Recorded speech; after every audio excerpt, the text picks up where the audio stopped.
ছাত্র জনতা সর্বশ্রেণীর মানুষ আজকে জুলাই ভিত্তিক আইনি সর্বপ্রথম চায়, তারপর জাতীয় নির্বাচন চায়।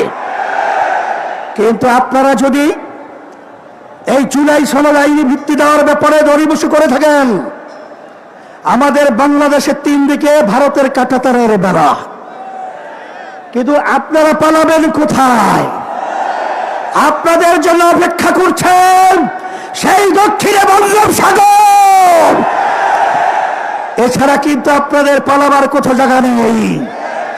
সেই হিসাবে সকলকে আহ্বান জানাবো, ভালো করে বুঝে নেন, জেনে নেন।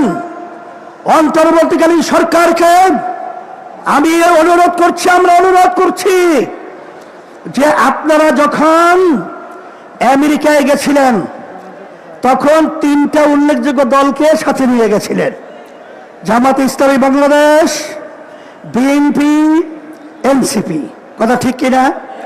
তা আপনারা জাতীয় নির্বাচনের আগে গণভোট দিতে আপনারা কোন প্রক্রিয়া, কোন হিসাব লাগবে, অঙ্ক শিখাতে হবে। আজকে এনসিপিও চায় যে গণভোট আগে হবে, তারপর জাতীয় নির্বাচন হবে।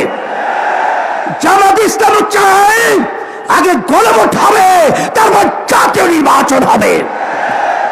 শুধু একটা দল বিএনপি, তারা ভোট চায় কখন? জাতীয় নির্বাচনের দিন। বাংলাদেশের মানুষ বুঝে গেছে আপনাদের উদ্দেশ্য ভালো না। যদি আপনাদের উদ্দেশ্য ভালোই হয়ে থাকে, যেখানে আইনি ভিত্তির ব্যাপারে একমত আপনারা পোষণ করেছেন, সেখানে গণভোটে এত গড়িমসি কেন? এটা জাতির কাছে পরিষ্কার হয়ে গেছে। আমরা অন্তর্বর্তী সরকারকে বলবো, আমরা শান্তিপ্রিয়, বারবার রাস্তায় রোদ্রে আমাদেরকে পোড়াচ্ছেন, আপনারা পুড়িয়েছেন, আর কত রাস্তায় নামতে হবে?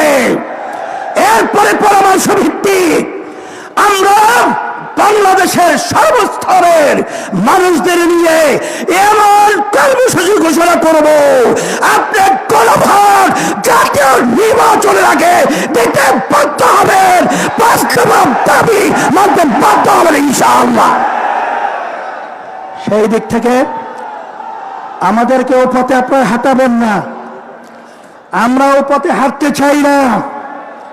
আজকে জাতীয় সমাবেশের মাধ্যমে আপনাদেরকে আমরা বারবার অনুরোধ করছি, এরপরে যদি আপনাদের শুভবুদ্ধি উদয় না হয়,